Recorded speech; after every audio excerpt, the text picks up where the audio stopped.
Pilate heard these words, he took Jesus outside and sat down on the judge's seat in the place called the Stone Pavement. In Hebrew, the name is Gabbatha.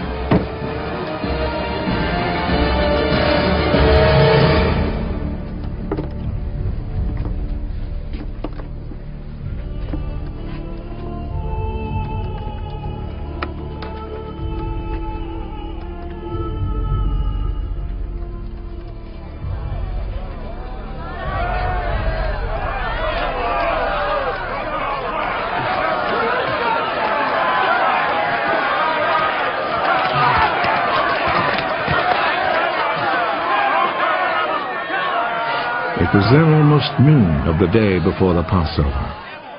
Pilate said to the people, "Here is your king." Kill him.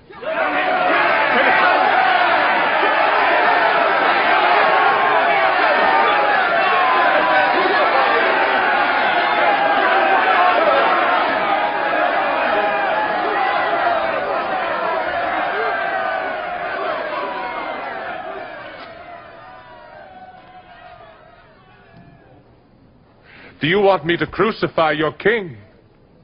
The only king we have is the emperor. Then Pilate handed Jesus over to them to be crucified.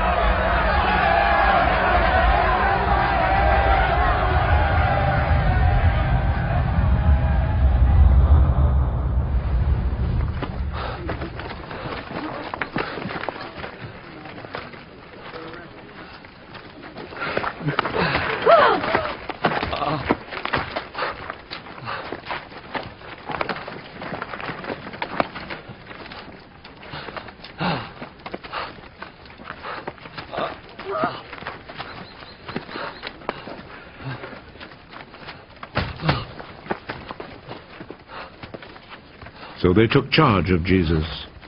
He went out carrying his cross and came to the place of the skull, as it is called. In Hebrew it is called Golgotha.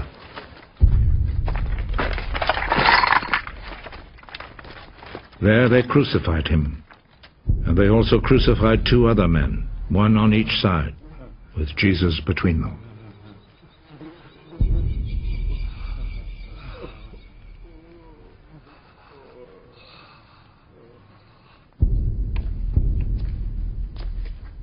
Pilate wrote a notice and had it put on the cross. Jesus of Nazareth, the King of the Jews, is what he wrote.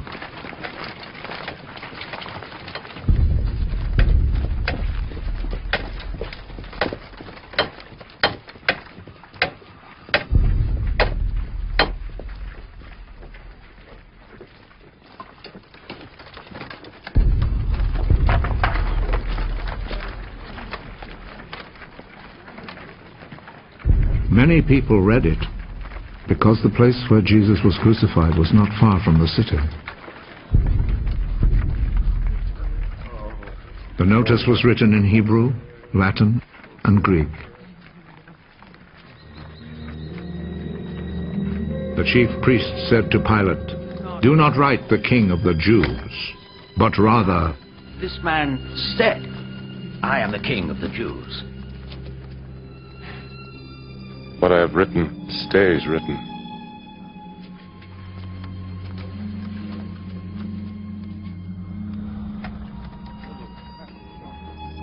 After the soldiers had crucified Jesus, they took his clothes and divided them into 4 parts, 1 part for each soldier. They also took the robe, which was made of 1 piece of woven cloth without any seams in it.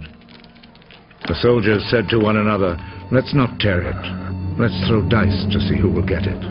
This happened in order to make the scripture come true. They divided my clothes among themselves and gambled for my robe. And this is what the soldiers did. Standing close to Jesus' cross were his mother's sister, Mary, the wife of Clopas, and Mary Magdalene. Jesus saw his mother and the disciple he loved standing there.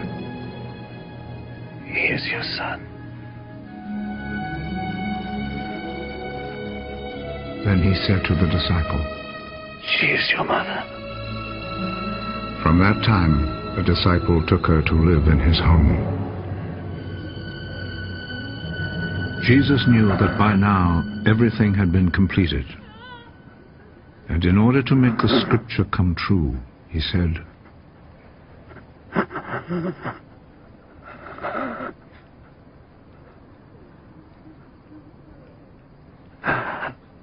I am thirsty. A bowl was there, full of cheap wine. So a sponge was soaked in the wine, put on a stalk of hyssop, and lifted up to his lips.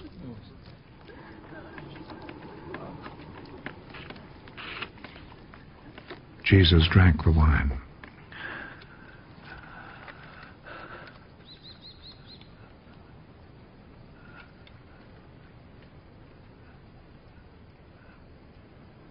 It is finished. Then he bowed his head and gave up his spirit.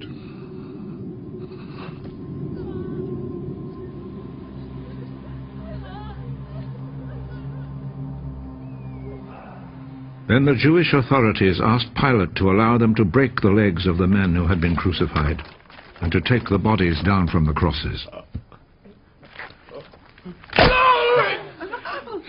They requested this because it was Friday, and they did not want the bodies to stay on the crosses on the Sabbath, since the coming Sabbath was especially holy. So the soldiers went and broke the legs of the first man, and then of the other man who had been crucified with Jesus. But when they came to Jesus, they saw that he was already dead, so they did not break his legs. One of the soldiers, however, plunged his spear into Jesus' side.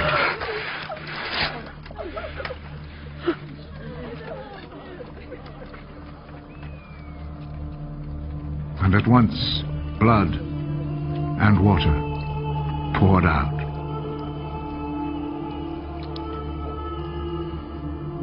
The one who saw this happen has spoken of it, so that you may also believe. What he said is true, and he knows that he speaks the truth. This was done to make the scripture come true. Not one of his bones will be broken.